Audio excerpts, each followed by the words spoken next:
ఈ రోజు మనం అయితే అమీర్పేట సత్యమాల నుంచి బల్కంపేట టెంపుల్ కి వెళ్లే రూట్ లో చైనీస్ వోక్ అని ఉంది. నాకు ఇక్కడ బాగా అట్రాక్ట్ చేసింది ఏంటంటే జస్ట్ 99 రూపీస్ కే బౌల్ అన్నారు. అలా వెజ్ ఉంది, మళ్ళీ నాన్ వెజ్ కూడా ఉంది. సో చైనీస్ స్టైల్ అంటే చాలా మందికి ఇష్టం. అలా మనం 99 కే బౌల్ వస్తుందంటే అసలు మిస్ చేయం కదా. సో ఈ స్టైల్ ఆఫ్ ఫుడ్ తినడానికి అయితే మనం ఈ ఏరియాకి వచ్చినాం. సో మరి లోపలికి వెళ్ళైతే చూసేద్దాం. ఇది వచ్చేసి చికెన్ మంచూరియా సూపర్ బౌల్ అనమాట. ఇందులో నూడిల్స్ అండ్ చికెన్ మంచూరియా వచ్చేసింది. అండ్ ఇది వచ్చేసరికి veg manchurian super bowl. And ఇక్కడ వచ్చేసరికి fried rice and manchurian veg వచ్చేసింది. ఈ రెండైతే ఇప్పుడు మనం టేస్ట్ చేసి చూద్దాం ఎలా ఉండబోతున్నాయి అనేది. అండ్ ఈ రెండు బౌల్ కూడా నాకు 99 రూపీస్ పడ్డది. అంటే ఇది 99 రూపీస్, ఇది 99 రూపీస్. ఈ కాంబోలో ఈ పెప్సీ అండ్ ఈ కాంబోలో ఈ పెప్సీ వచ్చింది. సో కాంబోలో ఎలా ఉన్నాయి, టేస్ట్ ఎలా ఉందన్నది ఇప్పుడు చూద్దాం. వచ్చేసి చైనీస్ వోక్ స్టైల్, అంటే చైనీస్ స్టైల్ ఉంటాయి. సో చైనీస్ స్టైల్ అన్నప్పుడు మన సైడ్ ఉంటుంది. అంటే లైక్ ఇప్పుడు మనం స్ట్రీట్ ఫుడ్స్ లో తిన్నప్పుడు ఎలా ఉంటాయి అంటే రెడ్డిష్ ఉంటాయి. అవి వచ్చేసరికి వేరే స్పైసీనెస్ అలా ఉంటాయి. కానీ ఇవి అలా ఉండవు, స్పైసీనెస్ అలా ఉండవు, స్మూత్ గా బాగుంటాయి. ఇంతకుముందు ఒకసారి తిన్నా అండ్ ఇది సెకండ్ టైం. చూద్దాం వీళ్ళ కాడ ఎట్లా ఉన్నాయో.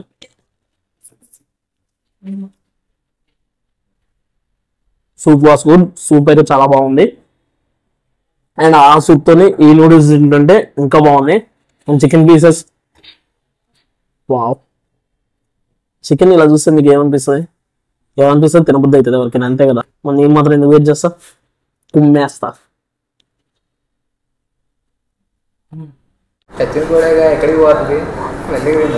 చాలా వేడిగా అండ్ డెలిషియస్. అండ్ చుట్టూ మీకు మంచూరియా ఒక సూప్ టైప్ ఇచ్చి చూడండి. ఆ సూప్ చాలా టేస్టీగా అలా మిక్స్ అయ్యి వస్తుంది అనమాట. సో చాలా బాగుంది, నాకు బాగా నచ్చింది. ఇది తిన్నాం కాబట్టి నెక్స్ట్ వచ్చేసి మన రెండింటి మధ్యలో ఒక పెప్సీ తాగేస్తే ఎలా ఉంటుంది అంటారు. సో పెప్సీ కూడా తాగుదాం. పెప్సీ గురించి రివ్యూ ఇద్దాం అనుకున్నా, కాకుంటే కామెంట్లలో కావాలని తిట్టించుకోవద్దు కదా, అందుకోసం ఆయన. సో నెక్స్ట్ అయితే మనం వెజ్ మంచూరియా బౌల్ చూద్దాం. చూసాను చెప్పాను, నేను నాన్ వెజ్ ఫ్యాన్ని, మీ అందరికి తెలిసిందే. మనం ఎప్పుడు కూడా నాన్ వెజ్ వీడియోస్ చేస్తాం. 90% అయితే నాన్ వెజ్ వీడియోసే చేస్తాం. ఎప్పుడో ఒకసారి వెజ్ రెస్టారెంట్ యూజ్ చేస్తుంటా. ఈ మధ్య కాకుండా వెజ్ ప్రిఫరెన్స్ కూడా బాగా ఇస్తున్నాయి. ఎందుకో వెజ్ బాగా నచ్చుతుంది. ఇది తినేసినాం కాబట్టి దీన్ని పక్కా పెట్టేద్దాం. అండ్ యాక్చువల్లీ వీళ్ళు ఇలా ప్లేట్స్ ఇస్తారనమాట, అందులో పెట్టుకొని పద్ధతి తినాలి. మనకు కొద్దిగా ఇంకోటి మీరు కామెంట్లో చెప్పండి ఆ డైలాగ్. ఆగురా తిని. ఇది వచ్చేసరికి వెజ్ మంచూరియా సూపర్ బౌల్ అనమాట. అండ్ ఈ కాంబోలో వెజ్ మంచూరియా సూప్ టైప్ లో వస్తుంది. అండ్ ఆల్సో రైస్ కూడా వస్తుంది. ఇది వచ్చేసి ఫ్రైడ్ రైస్. నేను ఇందాక చెప్పినట్టే స్ట్రీట్ సైడ్ టైప్ ఉండదు, ప్యూర్లీ చైనీస్ స్టైల్ ఉంటుంది ఈ రైస్ అనేది కూడా. అంటే ఎక్కువగా స్పైసీనెస్ ఉండదు అనమాట. మీకు నేను చెప్పేది ఎలా ఉంటుంది అంటే ఈ రైస్ లో అన్ని ఐటమ్స్ ఉంటాయి ఇంగ్రీడియంట్స్, కాకుండా స్పైసీనెస్ అనేది ఉండదు. దీనివల్ల ఏంటంటే మీకు చాలా స్మూత్ గా వెళ్ళిపోతుంటది. ఎంత తిన్నా కూడా తినబుద్ధి అవుతుంది, అంత స్మూత్ గా ఉంటుంది ఇది. వావ్. వీళ్ళు బాగా మిర్చి కానీ పైన వేసిన ఇంగ్రీడియంట్స్ ఉంటాయి చూడండి, చాలా బాగా వేసారు. తింటుంటే మంచి ఫ్లేవర్ ఇష్యూ వస్తుంది. వెజ్ మంచూరియా జీవితం నేను కష్టపడేది ఏమనుందంటే ఒక వెజ్ తినడానికి. ఈ వెజ్ మంచూరియా కంపల్సరీ 90% నేను వెజ్ ఎక్కువ ఎందుకు తిన్నంటే, ఎక్కడ తిన్నా కూడా ఎందుకు వెజ్ నాకు డిసప్పాయింట్ చేస్తుంది. వీళ్ళు ఈసారి డిసప్పాయింట్ చేస్తారా చూద్దాం.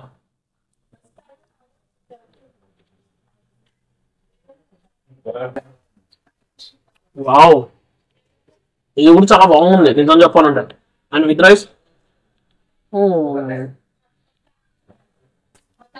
విత్ రైస్ బాగుంది, వితౌట్ రైస్ బాగుంది. సో నాకు వెజ్ కూడా చాలా బాగా నచ్చింది అనమాట. And finally with Thums Up, finally with Pepsi. Gap లో పెప్సీ చేద్దాం. ఈ గ్యాప్ లో మీ వీడియోకి లైక్ కొట్టి సబ్స్క్రైబ్ చేయండి. అండ్ నెక్స్ట్ వీడియోలో కలుద్దాం. ఈ 99కే బౌల్ ఇస్తారు చూడండి, చైనీస్ బౌల్. ఇది వచ్చేసి చైనీస్ వోక్ లో దొరుకుతుంది. అండ్ టేస్ట్ అయితే చాలా బాగా నచ్చింది నాకు, ఎందుకంటే ఆ బడ్జెట్ లో అది బాగా అనిపించింది. మీరు వన్స్ వెళ్ళి ట్రై చేయండి. నేను అమీర్పేటలో ట్రై చేసిన, మీరు ఎక్కడ ట్రై చేస్తారో కామెంట్ చేయండి. మరి ఇంకా అందరికి బాయ్ మావా. నెక్స్ట్ వీడియోకి కలుద్దాం. ఈ గ్యాప్ లో ఛానల్ సబ్స్క్రైబ్ చేసే మావా.